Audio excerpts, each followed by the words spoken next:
Assalamualaikum warahmatullahi wabarakatuh. Alhamdulillahirabbil alamin wa bihi nasta'inu ala umuri dunya waddin. Allahumma shalli wa sallim wa barik ala Muhammadin wa ala alihi wa ashabi ajmain. Amma ba'du. Qala Allah Ta'ala fi kitabil karim, a'udzubillahi minasyaitonir rajim. Ya ayyuhalladzina amanu taqullaha wal tanzur nafsum ma qaddamat liqad wattaqullah innallaha khabirum bima ta'malun. Wa qala Allah Ta'ala aidan fi kitabil karim, a'udzubillahi minasyaitonir rajim. Wal takum minkum ummatun yad'una ilal khair wa ya'muruna bil ma'ruf wa yanhauna 'anil munkar. Pendengar yang dirahmati Allah, pada kesempatan yang baik ini saya akan berbicara tentang zakat. Zakat menurut bahasa adalah berkembang, bertambah. Kadang-kadang zakat diucapkan untuk makna suci.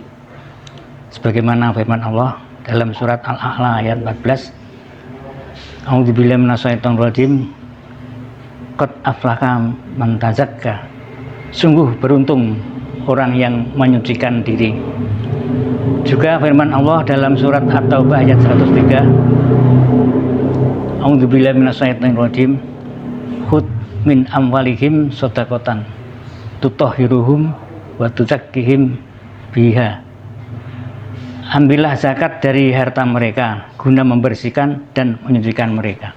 Zakat bisa menyucikan orang yang mengeluarkannya dari dosa dan juga mengembangkan pahala serta harta orang tersebut.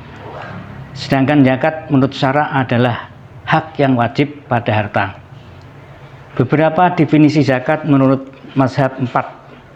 Menurut Malikiyah, yaitu mengeluarkan sebagian tertentu dari harta tertentu yang telah sampai nisab kepada orang yang berhak menerima. Menurut Hanafiyah, yaitu pemberian hak kepemilikan atas sebagian harta tertentu dari harta tertentu kepada orang tertentu yang telah ditentukan oleh syariat semata-mata karena Allah. Menurut Hanabilah, yaitu hak yang wajib pada harta tertentu kepada kelompok tertentu pada waktu tertentu. Sedangkan menurut Syafi'iyah, yaitu nama untuk barang yang dikeluarkan untuk harta atau badan kepada pihak tertentu. Pendengar yang dirahmati Allah, perintah zakat difardukan oleh Allah pada bulan Syawal tahun kedua Hijriyah setelah kefarduan puasa Ramadan dan zakat fitrah. Dalam Al-Quran, perintah zakat dibarengkan dengan perintah sholat pada 82 tempat. Ini menunjukkan bahwa adanya kesempurnaan hubungan yang sangat erat antar keduanya. Karenanya, seorang muslim yang bisa melaksanakan sholat perlu berupaya juga bagaimana caranya untuk bisa memiliki harta yang dapat dikeluarkan zakatnya. Pendengar yang berbahagia, kaum muslimin di semua masa berijma akan kewajiban zakat. Para sahabat bersepakat untuk memerangi orang muslim yang tidak mau berzakat. Menurut para ulama, barang siapa yang mengingkari kefarduannya maka dia telah kafir dan murtad. Dia diperlakukan hukum orang murtad dan diminta untuk bertobat dalam tempo 3 hari. Sedangkan bagi mereka yang tidak melaksanakan karena ketidaktahuannya, maka mereka harus diberitahu mengenai kewajibannya. Orang Islam yang tidak mau berzakat akan mendapat hukuman dari Allah di akhirat dan di dunia.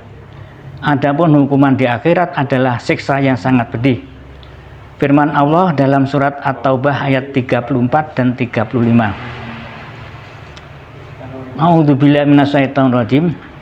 Walladzina yaknizuna adz-dzahaba wal fiddata wala yunfikunaha fi sabilillah fabashirhum bi'adzabin alim.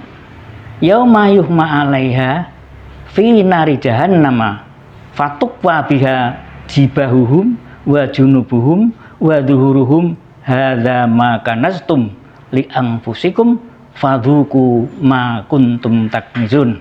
Artinya, dan orang-orang yang menyimpan emas, perak dan tidak menginfakkannya di jalan Allah, maka berikanlah kabar gembira kepada mereka bahwa mereka akan mendapat azab yang pedih. Ingatlah pada hari ketika emas dan perak dipanaskan dalam neraka jahanam, lalu dengan itu disetrika dahi, lambung dan punggung mereka, seraya dikatakan kepada mereka, inilah harta bendamu yang kamu simpan untuk dirimu sendiri, maka rasakan akibat dari apa yang kamu simpan itu. Juga sabda Rasulullah yang artinya, barang siapa diberi harta oleh Allah lalu tidak membayarkan zakatnya, maka harta itu akan diwujudkan dengan ular botak yang mempunyai 2 titik hitam. Ular itu akan melilitnya pada hari kiamat, mengambil dengan kedua lehernya, kemudian berkata, aku hartamu, aku simpananmu. Lalu membaca artinya saja, sekali-kali janganlah orang yang bakhil dengan harta yang Allah berikan kepada mereka dari karunia-Nya menyangka bahwa kebakhilan itu baik bagi mereka. Sebenarnya kebakhilan itu adalah buruk bagi mereka. Harta yang mereka bakhilkan itu akan dikalungkan kelak di lehernya di hari kiamat. Dan kepunyaan Allah lah segala warisan yang ada di langit dan di bumi, dan Allah mengetahui apa yang kamu kerjakan. Hadis ini diriwayatkan oleh pemilik Kutubus Sittah selain At-Tirmidzi dari Abu Hurairah.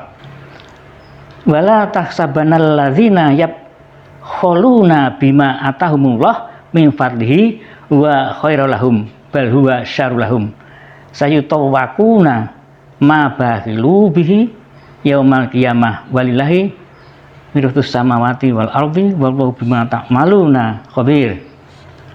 Pendengar yang berbahagia, adapun syarat wajib zakat adalah 1. Merdeka, 2. Islam, 3. Balik, 4. Kondisi harta sampai 1 nisab. Yang kelima, kepemilikan yang sempurna terhadap harta. Keenam, berlaku 1 tahun atau genap 1 tahun komariah, bukan tahun Masehi ya. Kepemilikan ini 1 nisab. Yang ketujuh, kondisi harta yang wajib dizakati yaitu 1. Emas dan perak serta yang berstatus dengan keduanya seperti uang kertas. 2. Barang tambang atau barang temuan.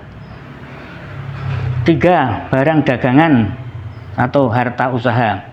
Yang keempat, tanaman dan buah-buahan. Dan yang kelima adalah binatang ternak. Pendengar kaum muslimin yang berbahagia, untuk sementara ini saya sampaikan 2 di antara 5 kondisi harta yang wajib dizakati, yaitu 1. Emas, perak dan uang kertas. 2. Harta dagangan termasuk harta yang dimiliki untuk dimanfaatkan guna memperoleh keuntungan. Ayat 1. Emas, perak dan uang kertas.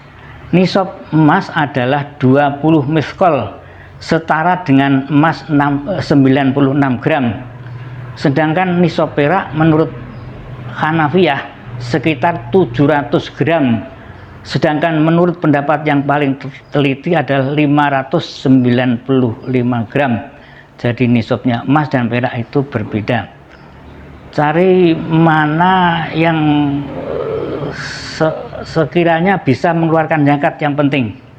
Jadi kalau emas masih kurang, maka bisa pakai perak.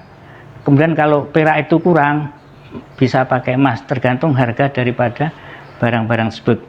Nisab uang kertas menurut pendapat yang paling unggul diperkirakan dengan petunjuk harga emas, sebab emas adalah yang asli dalam bertransaksi, juga karena representasi nilai mata uang adalah emas.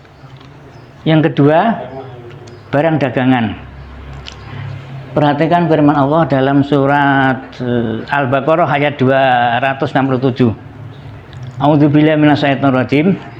Ya ayyuhalladzina amanu anfiqu min thayyibati ma kasabtum wa mimma akhrajna lakum minal ardi wala tayammamul khabitha minhu tunfikuna walastum bi akhidhihi illa antum itu fihi wa'lamu annallaha ghaniyyun hamid. Artinya, wahai orang-orang yang beriman, infakkanlah sebagian dari hasil usahamu yang baik-baik dan sebagian dari apa yang kami keluarkan dari bumi untukmu. Janganlah kamu memilih yang buruk untuk kamu keluarkan, padahal kamu sendiri tidak mengambilnya, melainkan dengan memincingkan mata terhadapnya. Dan ketahuilah bahwa Allah Maha Kaya, dan Maha Terpuji. Pendengar yang berbahagia, para fuqaha bersepakat adanya syarat-syarat mengenai kewajiban mengeluarkan zakat harta dagangan, juga termasuk harta yang dimanfaatkan untuk memperoleh keuntungan, yaitu 1. Mencapai nisab, 2. Genap 1 tahun, 3. Niat berdagang atau berusaha guna memperoleh keuntungan. Pendengar yang berbahagia, timbul pertanyaan, apakah wajib mengeluarkan zakat dari bangunan, termasuk dari gedung yang ia punya, pabrik, juga pekerjaan dan profesi yang bebas? Berbeda pendapat para fuqaha bahwa memiliki gedung atau bangunan apa saja dengan tujuan yang digunakan untuk mendapat keuntungan seperti hotel dan pabrik, juga alat transportasi seperti pesawat, kapal, dan mobil perlu ditunaikan zakatnya. Zakat tidak diwajibkan atas wujud bendanya, akan tetapi diwajibkan atas pendapatan atau untung yang didapat ketika mencapai nisab dan 1 tahun pemariah. Sedangkan Imam Ahmad berpandangan bahwa harta atau barang yang menghasilkan keuntungan wajib dikeluarkan zakatnya. Mengenai zakat, sedikit mengenai zakat pekerjaan dan profesi bebas. 4 mazhab menetapkan bahwa tidak ada zakat di dalam laba hingga mencapai nisab dan haul, yakni 1 tahun. Menurut pendapat selain Syafi'iyah, wajib dikeluarkan zakat setelah mencapai nisab sekalipun belum 1 tahun. Ini adalah pendapat dari Ibnu Abbas, Ibnu Mas'ud, Hasan al-Basri, juga pendapat Umar bin Abdul Aziz, ya, Khalifah Baghdad, dan juga dari Abu Dawud Az-Zahiri.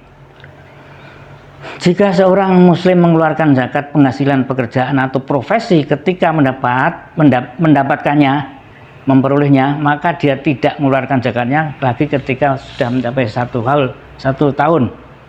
Dengan demikian, orang-orang yang memiliki income terus-menerus mempunyai posisi yang sama dengan seorang petani yang diwajibkan mengeluarkan zakat dari hasil pertanian ketika menanam dan memberdaskannya. Jadi seorang pegawai yang gajinya itu bisa 1 nisab, kemudian dia pada waktu per bulan mengeluarkan zakat, itu diperbolehkan karena dinisbatkan kepada seorang petani sekalipun belum 1 tahun, tetapi dia sudah manen barang hasil pertaniannya atau buah-buahnya, maka dia harus mengeluarkan zakatnya. Kiranya itu sementara yang perlu saya sampaikan. Mudah-mudahan Allah selalu meridhoi kita dalam melaksanakan kegiatan-kegiatan dalam ukhuwah Islamiyah, dan juga puasa kita mudah-mudahan mendapat ridho dari Allah SWT. Akhirnya saya sedikit sampaikan nyanyian dari para sufi, ya. Jadi yang biasa disampaikan di musola itu, ya, ilahi lastulil firdausi ala wala aqwa ala nari jahimi fahabli taubatan wa firdunubi fa innaka ghafiru dan bin alimi. Artinya, ilahi itu wahai Tuhanku, lastu lil firdausi ala, sesungguhnya kita ini bukanlah ahli surga firdaus, ya. Kita hidup di dunia, di akhirat ini sebenarnya kurang pas kalau menempati surga firdaus. Hanya kenapa? Wala apa ala nari jahimi, hanya saja karena kami ini tidak kuat, ya, menanggung siksa di neraka jahim. Fahabli, ya, maka terimalah wahai Tuhanku taubatku. Makanya usahakanlah, ya, kita ini supaya sering bertobat, begitulah kalau melaksanakan kegiatan. Waghfir dzunub dan ampunilah segala dosa-dosaku, kesalahanku, kekhilafanku ya. Makanya pada pertengahan bulan Ramadan ini kesempatan kita untuk beristighfar, banyak beristighfar ya, karena awal bulan Ramadan adalah rahmah, pertengahannya adalah maghfirah, dan yang terakhir ya 10 malam terakhir di bulan Ramadan adalah idkum minanar, dijauhkan dari neraka. Fa'innaka, maka sesungguhnya engkau wahai Tuhanku, ghafirun, zat yang maha pengampun ya, ghafirun dan bil azimi, yakni segala dosa-dosa itu ya. Innallaha yaghfiru an yushraka bihi wa yaghfiru dan min dzalika liman yasha.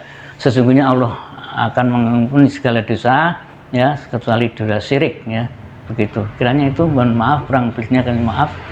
Dan apabila ada kesalahan saya betul-betul ya baru mungkin ada sedikit kurang paham ya, mohon dimaafkan ya. Assalamualaikum warahmatullahi wabarakatuh.